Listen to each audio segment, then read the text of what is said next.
Hi viewers, I am Januji. English പഠിക്കാൻ അനേകം മാർഗങ്ങളുണ്ട്. പല രീതിയിൽ നമുക്ക് ആ ഭാഷ സ്വായത്തമാക്കാം. ആ ഭാഷയെന്നല്ല, ഏതൊരു ഭാഷ. അതിലൊരെണ്ണമാണ് സ്റ്റോറി ടെല്ലിംഗ്, അതായത് കഥ പറയുന്നതിലൂടെ, കഥ കേൾക്കുന്നതിലൂടെ. അപ്പോൾ കഥയിലൂടെ നമുക്ക് ഭാഷ പഠിക്കാൻ പറ്റും. അപ്പോൾ അവിടെ പ്രത്യേകിച്ച് ഗ്രമാറ്റിക്കൽ റൂൾസ് ഒന്നും ശ്രദ്ധിക്കേണ്ട ആവശ്യമില്ല, അത് തനിയെ വരുന്നതാണ്. കാരണം അതിലുപയോഗിക്കുന്ന പല പദപ്രയോഗങ്ങളും നമ്മുടെ നിത്യജീവിതത്തിൽ നമ്മൾ സാധാരണ പറയുന്ന പദപ്രയോഗങ്ങളാണ്. അപ്പം വളരെ രസകരമായ രീതിയിൽ രസിച്ച് പഠിക്കാവുന്നതാണ് ഈ കഥയിലൂടെ ഇംഗ്ലീഷ് പഠിക്കുക എന്നുള്ളത്. അപ്പോൾ ഇന്ന് ഇവിടുന്ന് അങ്ങോട്ട് നമുക്ക് അനേകം കഥകളുണ്ട്, കൊച്ചു കൊച്ചു കഥകൾ, കുട്ടികൾക്കും മുതിർന്നവർക്കും ഒരുപോലെ രസിക്കാവുന്ന കഥകൾ, ചെറിയ ചെറിയ കഥകൾ.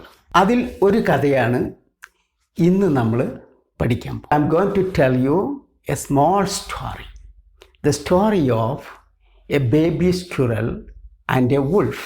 So let's start. There was a baby squirrel on a tree. അപ്പം നമ്മൾ കഥ എപ്പോഴും തുടങ്ങുന്നത് പണ്ട് ലോങ് എഗോ എന്നൊക്കെ പറഞ്ഞിട്ടാണ് തുടങ്ങുക. ഉണ്ടായിരുന്നു, there was, ബാക്കി ഗ്രാമാറ്റിക്കൽ റൂൾസിലേക്കൊന്നും ഇപ്പോൾ പോകണ്ട. There was a baby squirrel. Squirrel എന്ന് പറഞ്ഞാൽ അണ്ണാനാണ്. ബേബി സ്ക്വിറൽ മീൻസ് അണ്ണാൻ കുഞ്ഞ്. ഓൺ എ ട്രീ മീൻസ് ഒരു മരത്തിൻ്റെ മുകളിലായിട്ട് ഒരു അണ്ണാൻ കുഞ്ഞുണ്ടായിരുന്നു. അപ്പം നമുക്ക് ഇംഗ്ലീഷിൽ പല പദങ്ങളുണ്ട് ഓരോന്നിനും. ഇപ്പം ഫോർ എക്സാമ്പിൾ, നായ്ക്കുട്ടിക്ക് പപ്പി എന്ന വാക്കുണ്ട്. അതുപോലെ തന്നെ പശുക്കുട്ടിക്കാണെങ്കിൽ കാഫ് എന്ന പദമുണ്ട്. ഇങ്ങനെ ഓരോന്നിനും കുട്ടികൾക്ക് പല പദങ്ങളുണ്ട്. അപ്പം നമുക്ക് കൃത്യമായിട്ട് ആ പദങ്ങൾ അറിയില്ലെങ്കിൽ നമുക്ക് ഉപയോഗിക്കാവുന്ന വളരെ എളുപ്പമുള്ള മാർഗമാണ് ബേബി എന്ന് ചേർക്കുക. സോ നിങ്ങൾക്ക് പപ്പി എന്ന വേർഡ് അറിയില്ലെങ്കിൽ ബേബി ഡോഗ്. പശുക്കുട്ടി എന്നുള്ള കാഫ് എന്ന പദം അറിയില്ലെങ്കിൽ ബേബി കൗ. അതുപോലെ ആനക്കുട്ടിക്ക് നിങ്ങൾക്ക് എന്ത് പറയാം? Baby elephant. അതുപോലെ ഒരു പാമ്പും കുട്ടിയെ കണ്ടു കഴിഞ്ഞാൽ അത് പറയണമെങ്കിൽ നിങ്ങൾക്ക് അതിന് പ്രത്യേകിച്ച് പദങ്ങളൊന്നുമില്ലെങ്കിൽ നമുക്ക് ഉപയോഗിക്കാവുന്നതാണ് ബേബി സ്നേക്ക്. അപ്പം ഇത് കുട്ടികൾക്കുള്ള ഇങ്ങനെ പദങ്ങൾ പഠിച്ചു വയ്ക്കാം. അപ്പം നമുക്ക് എല്ലാ പദവും കാണാതെ പഠിക്കേണ്ട ആവശ്യമില്ല. ഒരു കുറുക്കു വഴിയാണ് ഈ ബേബി എന്ന് ചേർത്തിട്ട് കൊച്ചു കുഞ്ഞുങ്ങൾക്കുള്ള ഓരോ മൃഗത്തിൻ്റെയും പക്ഷികളുടെയും കുഞ്ഞുങ്ങൾക്കുള്ള പേരുകൾ ആ പക്ഷികളുടെ അല്ലെങ്കിൽ മൃഗത്തിൻ്റെ പേരിൻ്റെ കൂടെ ചേർക്കും. ഓക്കെ, അപ്പം നമ്മളിന്ന് പറഞ്ഞത് there was a baby squirrel on a tree. It was jumping from one branch to another. From one branch to another. ഒരു ശാഖയിൽ നിന്ന് മറ്റൊരു ശാഖ, ഒരു ചില്ലയിൽ നിന്ന് മറ്റൊരു ചില്ലയിലേക്ക് അതിങ്ങനെ ചാടിക്കളിക്കുമായിരുന്നു. It was jumping from one branch to another. And it was always happy. Always, എല്ലായ്പ്പോഴും. It was always happy. അതെപ്പോഴും സന്തോഷത്തിലായിരുന്നു. And there was a wolf under the tree. There was a wolf under the tree. Wolf means ചെന്നായ, WOLF, wolf. Under the tree, ആ മരത്തിന് ചുവട്ടിലായിട്ട് മരത്തിൻ്റെ ചുവട്ടിൽ ഒരു ചെന്നായ ഉണ്ടായിരുന്നു. And it was always unhappy. It was always unhappy. അതെപ്പോഴും സന്തോഷം അതിനില്ലായിരുന്നു, എപ്പോഴും സങ്കടത്തിലായി. It was always unhappy. One day, the wolf asked the baby squirrel. ഒരു ദിവസം ഈ ചെന്നായ ആ അണ്ണാൻ കുഞ്ഞിനോട് ചോദിച്ചു, friend, you are always happy. നീ എപ്പോഴും സന്തോഷത്തിലാണ്. What is the secret of your happiness? നിൻ്റെ ഈ സന്തോഷത്തിനുള്ള ആ രഹസ്യം, ആ കാരണം എന്താണ്? What is the secret? ആ രഹസ്യം എന്താണ്? The baby squirrel replied, I don't hurt others. I don't hurt others. അപ്പം ബേബി സ്ക്വിറൽ റിപ്ലൈഡ്, മറുപടി പറഞ്ഞു, ഐ ഡോണ്ട് ഹേർട്ട് അതേഴ്സ്. ഞാൻ ആരെയും, മറ്റുള്ളവരെ ഞാൻ വേദനിപ്പിക്കാറില്ല.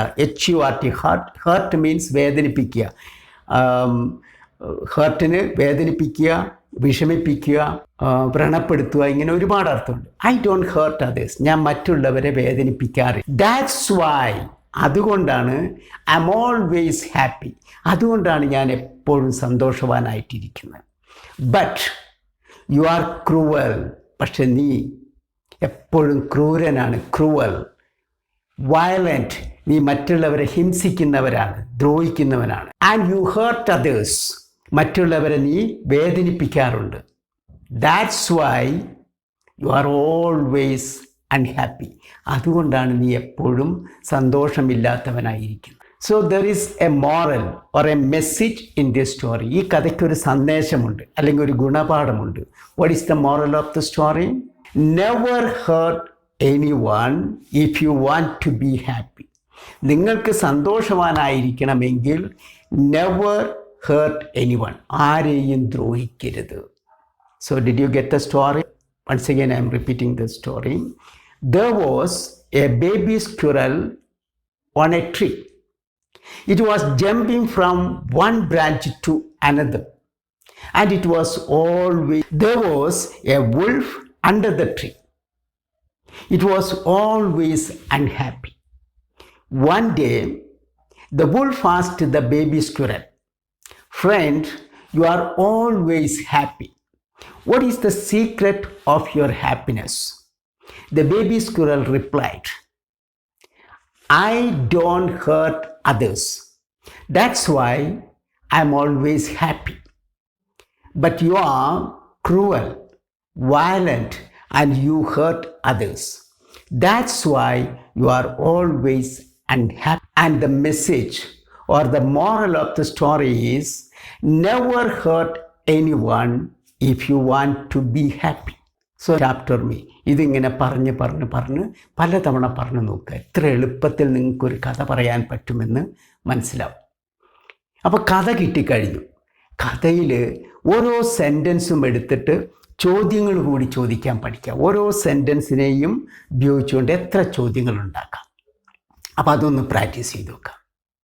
So the first question, who was on the tree? Who was on the tree? ആരാണ് ആ മരത്തിൻ്റെ പുറത്തിരിക്കുന്നത്? A baby squirrel. Where was the baby squirrel? ആ ബേബി സ്ക്വിറൽ എവിടെയായിരുന്നു?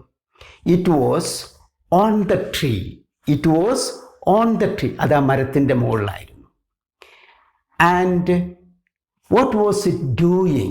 അതെന്ത് ചെയ്യുകയായിരുന്നു? ആ അണ്ണാൻ കുഞ്ഞ് എന്തെടുക്കുകയായിരുന്നു? What was it doing? It was jumping from one branch to another. And who was under the tree? Who was under the tree? ആരാണ് ആ മരത്തിന് ചുവട്ടിലുണ്ടായിരുന്നത്? A wolf. Was it on the tree or under the tree? അത് മരത്തിന് മുകളിലായിരുന്നോ താഴെയായിരുന്നോ? You know, it was under the tree. Was it happy? No, it was never happy. It was never happy. അതിനൊരിക്കലും സന്തോഷമില്ലായിരുന്നു. What did the wolf ask the baby squirrel? എന്താണ് ചോദിച്ചത്? ask. എന്താണ് ചെന്നായ അണ്ണാൻ കുഞ്ഞിനോട് ചോദിച്ചത്? Friend, you are always happy. What is the secret of your happiness? നീ എപ്പോഴും സന്തോഷത്തിലാണ്, അതിൻ്റെ രഹസ്യം എന്താണ്? What was the reply? അതിനുള്ള മറുപടി എന്തായിരുന്നു? I don't hurt others. That's why I am always happy. But you are cruel, violent, and you hurt others. That's why you are always unhappy. What is the message or what is the moral of the story? ഈ കഥയുടെ സന്ദേശം അല്ലെങ്കിൽ ഈ കഥയിലെ ഗുണപാഠം എന്താണ്? Never hurt anyone if you want to be happy. ഒരിക്കലും ആരെയും ഉപദ്രവിക്കരുത്. സന്തോഷവാനായിരിക്കണമെങ്കിൽ ആരെയും ഉപദ്രവിക്കും. Clear? So now you know how to tell a story and how to ask the questions and how to answer the questions. Okay, friend, I hope you understood. So let's meet again. Thank you very much for watching. Have a nice day.